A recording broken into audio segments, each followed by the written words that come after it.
Bismillahirrahmanirrahim. Assalamualaikum warahmatullahi wabarakatuh. Sahabat pemirsa televisi edukasi SMK Negeri 2 yang berbahagia. Semoga Allah tetap melindungi kita dengan nikmatnya iman, Islam, dan ihsan sebagai petunjuk bagi orang-orang yang beriman. Pada kesempatan hari ini, kita akan membahas berbagai macam permasalahan, di mana permasalahan yang kita bahas kali ini adalah tentang sholat dan kesederhanaan. Pada era sekarang ini, di era modernisasi seperti sekarang ini, kita sering melihat, mengamati bagaimana pentingnya sholat bagi generasi muda maupun generasi tua, maupun untuk kita semua sebagai umat Islam yang beriman.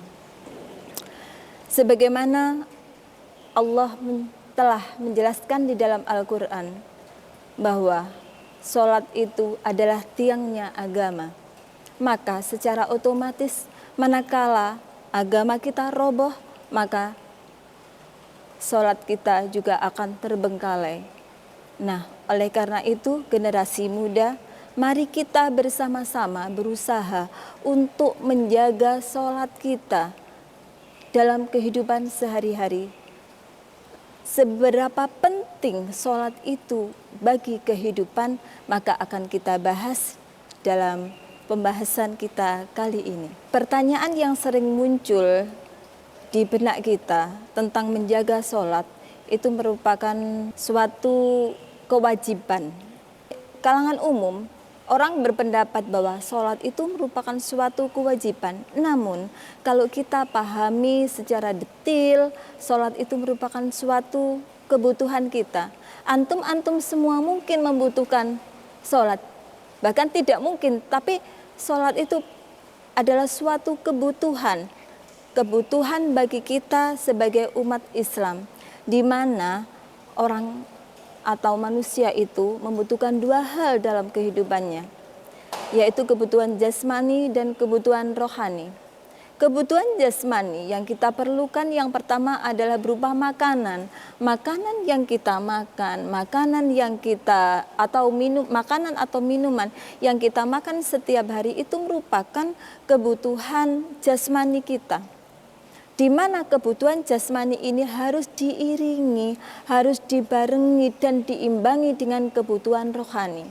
Nah, kebutuhan rohani yang paling utama dari kita sebagai umat Islam adalah dengan melakukan sholat 5 waktu.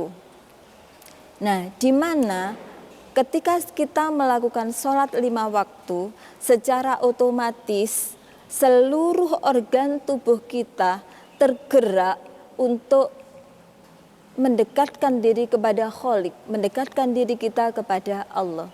Sobat antum semua, pada pembahasan kita kali ini, pembahasan kita yang kedua adalah membiasakan hidup sederhana.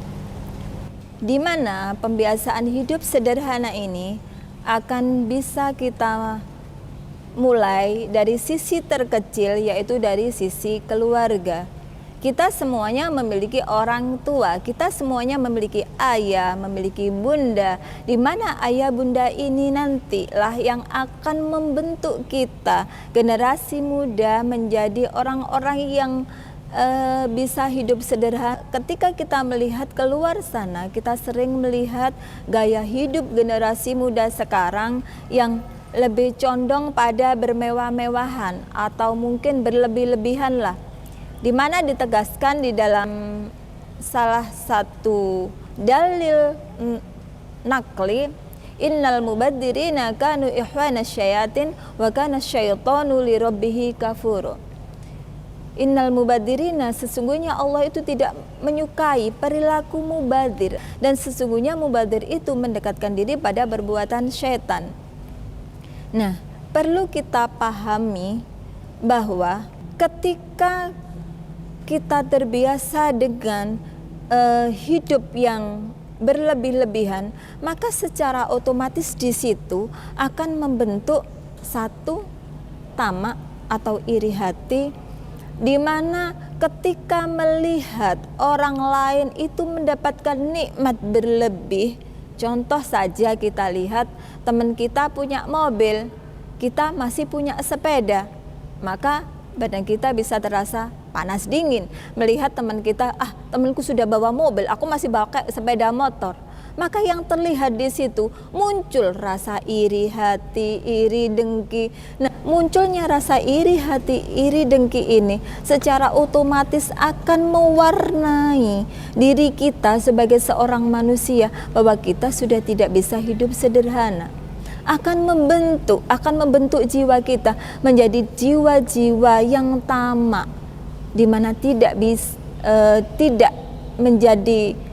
mewarnai kehidupan kita sebagai orang yang islami, orang yang hidup lebih sederhana.